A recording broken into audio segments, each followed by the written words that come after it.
Hello everyone, Radhe Radhe, जय श्री कृष्णा। कैसे हैं आप सब? आई होप आप सब अच्छे होंगे, स्वस्थ होंगे और मस्त होंगे।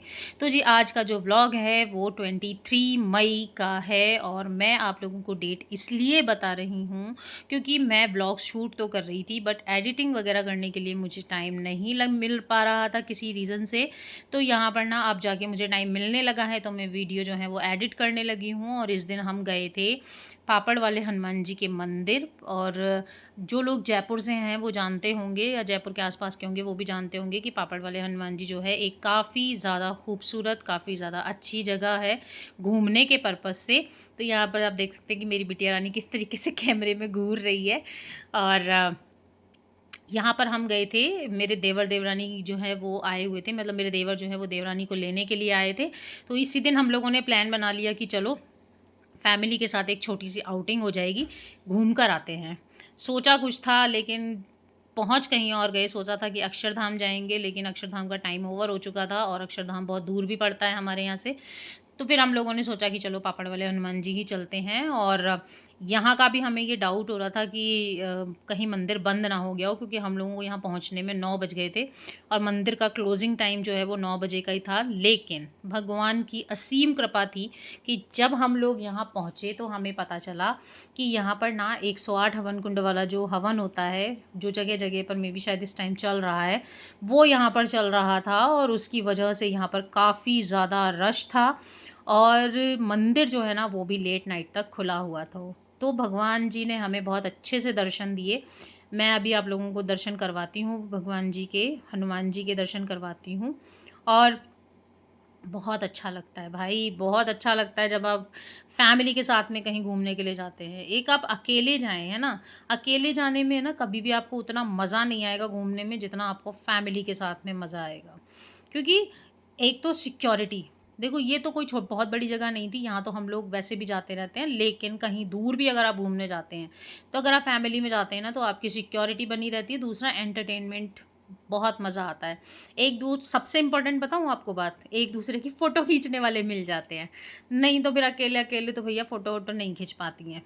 तो यहाँ पर चलिए मैं आप लोगों को सबसे पहले है ना हनुमान जी के दर्शन करा देती हूँ। आप लोग दर्शन कर लीजिए। और इन वाले हनुमान जी की ना बहुत ज़्यादा मान्यता है कि कई लोगों के लिए तो पता है ऐसा होता है ना कि हम किसी मंदिर जाते हैं, वहाँ पर कोई मन्नत मांगते हैं और फिर जब हमारी मन्नत पूरी हो जाती है तो हम वहाँ नियम बना लेते हैं आने का। तो बहुत सारे लोगों का यहाँ पर नियम भी है। कई लोग यहाँ डेली आते हैं, कई लोग यहाँ शनिवार या मंगलवार में आते हैं, कोई एक दिन आता है, मतलब जो भी जिसका जैसा नियम होता है वो उस तरीके से आता है। हनुमान जी के मंदिर से थोड़ा आगे चलते हैं, मंदिर के अंदर अंदर ही तो यहाँ पर ये शिवालय है ना? केवल एक मंदिर नहीं है, इसमें 3-4 मंदिर हैं, काफ़ी बड़ा स्पेस है ये। तो यहाँ पर ये शिवालय है। तो यहाँ पर मेरे देवर देवरानी पूजा कर रहे हैं, मम्मी खड़ी हुई हैं। और शिवालय के ठीक सामने की तरफ जब आप देखेंगे तो यहाँ पर है माता रानी, दुर्गा माता का मंदिर। और मैं आप लोगों को अब ये बताती हूँ कि मैं यहाँ पर किस पर्पज़ से गई थी, मेरा मेन मोटिव क्या था। मेरा मेन मोटिव था कि मैंने इन सभी भगवान के आगे ना बहुत दिल से रो रो कर ना बिटिया रानी मांगी है। हो ही जाता है ना, थोड़ा इमोशनल हो जाती थी जब मैं अपने लिए बिटिया रानी मांगती थी। और इन सभी की कृपा से है ना आज मेरी बिटिया रानी मेरी गोदी में खेल रही है, तो मैं उनका थैंक यू बोलने गई थी। क्योंकि देखिए मेरा मानना ये है कि हम भगवान से है ना पूरे दिल से, पूरी शिद्दत से मांग तो लेते हैं, लेकिन जब वो चीज़ हमें मिल जाती है ना तो हम भगवान का धन्यवाद करना भूल जाते हैं। तो आप सोच कर देखिए कि अगर आपने किसी की हेल्प करी है और उसने आपको बदले में थैंक यू भी नहीं बोला तो नेक्स्ट टाइम आप सोचने पर मजबूर हो जाएंगे। हालांकि ये चीज़ भगवान पर लागू नहीं होती है, लेकिन जस्ट इमेजिन करके देखिए कि आप नेक्स्ट टाइम उसकी हेल्प करने से पहले 2 बार सोचेंगे। तो भगवान जी को थैंक यू बोलने में कुछ भी नहीं घिसता है, भगवान को थैंक यू ज़रूर बोलना चाहिए। तो मेरा मेन मोटिव यही था कि मैं उनको जाकर थैंक यू बोलूँ। और क्योंकि यहाँ पर हवन वगैरह चल रहा है तो ये मंदिर ना काफ़ी अच्छी तरीके से लाइट वाइट से डेकोरेट हो रखा था, बहुत ही ज़्यादा सुंदर लग रहा था। हम लोगों ने यहाँ पर बहुत सारी फ़ोटोज़ भी खींची थी और वो सारी की सारी फ़ोटोज़ ना काफ़ी ज़्यादा सुंदर आई थी। तो यहाँ पर जी मेरे हस्बैंड बैठे हुए हैं बिटिया रानी को लेकर, ये लोग दर्शन कर आए थे। उसके बाद में हम लोग दर्शन में हम थोड़ा लेट हो गए थे यहाँ पे पहुँचने में, क्योंकि मैं वहाँ पर हनुमान चालीसा वगैरह पढ़ कर आई थी हनुमान जी के मंदिर के आगे। और यहाँ पर ना सामने भैया खड़े थे, उन्होंने रिकॉर्ड करने से मना कर दिया था, तो मैं बहुत ज़्यादा कुछ रिकॉर्ड यहाँ पर कर नहीं पाई। ये लक्ष्मी नारायण मंदिर है, मैं ये बता देती हूँ आपको, सामने लक्ष्मी नारायण जी की प्रतिमा जो है वो यहाँ पर लगी हुई है। इसके बाद में जी हम लोग आ गए थे डिनर करने के लिए। और जो लोग जयपुर से हैं वो जानते होंगे खंडेलवाल ढाबा, जो कि सीकर रोड पे है, मे बी शायद 9 नंबर पे है। तो वहाँ पर हम लोग डिनर करने के लिए आए थे और काफ़ी अच्छा लगता है। देखो कहीं भी हम जाते हैं ना, बच्चे बहुत ज़्यादा एंजॉय करते हैं। बच्चों के लिए कभी कभी आउटिंग कर लेनी चाहिए, अपने लिए तो हम लोग सोचते ही नहीं है, लेकिन बच्चों के बहाने से ना निकल जाना चाहिए। क्योंकि ज़िंदगी है यार, ऐसे ही निकल जानी है, ऐसे ही कट जानी है ना। तो अच्छा ये है कि आप जो है अपनी ज़िंदगी में थोड़ा-सा एंटरटेनमेंट रखिए, कभी-कभी समय निकाल कर फैमिली के साथ निकल जाना चाहिए। हम लोग अक्सर क्या करते हैं, सही समय का वेट करते हैं। ये चीज़ हो जाएगी तब मैं जाऊँगा, ये चीज़ हो जाएगी तब मैं जाऊँगा। नहीं यार, आपको क्या पता कि आपकी अगली साँस अब भी आएगी या नहीं आएगी, है ना? ये चीज़ हो जाती है। तो आपने क्या करना है, जब आपको मौका मिले, जो आप अपनी ज़िंदगी में करना चाहते हैं ना, आपको कर लेना चाहिए। इंतज़ार नहीं करना चाहिए कि हम ये करेंगे। मैंने बहुत सारे लोगों को सुना है, वो ये कहते हैं कि अ, अरे अभी से पूजा पाठ करने से क्या होगा, माला जाप तो हम बुढ़ापे में करेंगे। आपको पता है कि आपको अपना बुढ़ापा देखने को मिलेगा कि नहीं मिलेगा? तो मेरा कहने का मतलब ये है कि मौके ढूँढिए खुश रहने के। और अगर आपकी खुशी में आपकी फैमिली शामिल हो जाती है, तो इससे अच्छी तो शायद दुनिया में कोई बात हो ही नहीं सकती है। फैमिली हमेशा, चाहे फैमिली में कितने भी प्रॉब्लम्स आ जाएँ, कितने भी ग्लिच आ जाएँ, देखो ज़िंदगी है, उतार-चढ़ाव आते रहते हैं। फैमिली है, अलग-अलग मेंबर्स हैं, हर किसी की सोच, हर किसी का थॉट प्रोसेस बिल्कुल अलग-अलग होता है। हर किसी में प्रॉब्लम्स होती हैं, हस्बैंड वाइफ में प्रॉब्लम्स होती हैं, बच्चों में और मदर फादर में, पेरेंट्स में प्रॉब्लम्स होती हैं। लेकिन इसका मतलब ये नहीं है कि हम हमारी फैमिली से प्यार नहीं करते, सब एक दूसरे से प्यार करते हैं।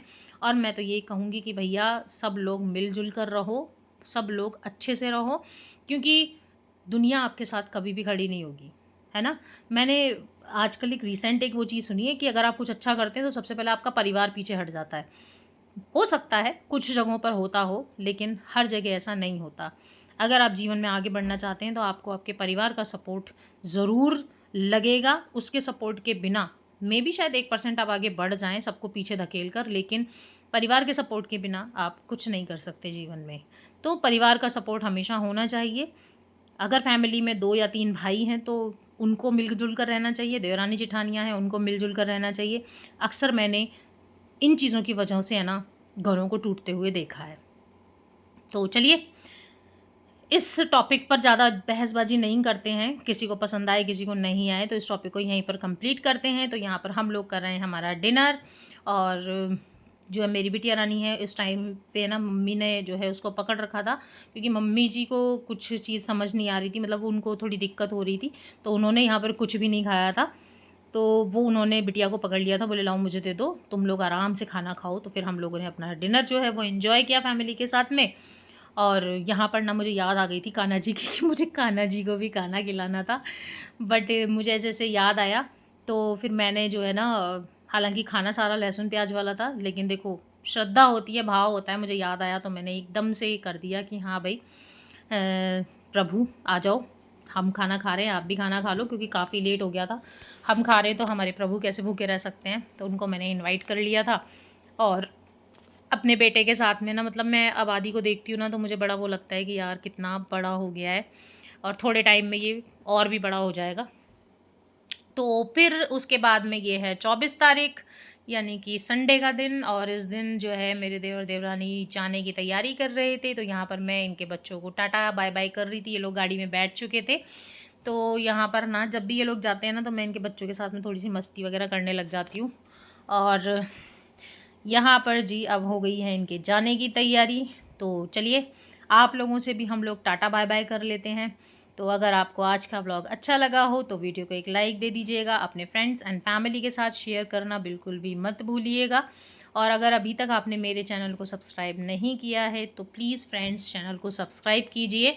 अगर आपको व्लॉग अच्छे लग रहे हो तो अपने फ्रेंड्स एंड फैमिली के साथ भी शेयर कर दीजिए, क्योंकि अच्छा लगेगा ना, मेरी यूट्यूब फैमिली थोड़ी-सी बड़ी हो जाएगी, अच्छे-अच्छे लोग, आप जैसे प्यारे-प्यारे सब्सक्राइबर्स मेरी फैमिली में ऐड होंगे, तो मैं कोशिश और ज़्यादा बढ़ाऊँगी कि मैं आप लोगों के लिए कुछ यूज़फुल, जो कि आपको देखकर ऐसा नहीं लगे कि यार टाइम वेस्ट हो गया, ऐसे व्लॉग मैं आप लोगों के लिए नहीं लेकर आऊँगी। ऐसे व्लॉग लाऊँगी कि आपको लगे कि हाँ यार, यहाँ से कुछ मिला, कुछ एंटरटेनमेंट ही हुआ, लेकिन हुआ ज़रूर। और अगर आज आप मेरे चैनल पर पहली बार आए हैं तो मैं आप लोगों को बता दूं कि मैं हूं नीरजा, और मैं जो है आप लोगों के लिए अच्छे अच्छे से व्लॉग लेकर आती हूं। इसी तरीके से फैमिली व्लॉग्स बनाती हूं, कभी मोटिवेशनल, कभी अपना डेली रूटीन। तो चलिए, मिलती हूँ आप लोगों से नेक्स्ट व्लॉग में। तब तक के लिए आप सभी को tata bye bye and take care एंड राधे राधे। जय श्री कृष्णा।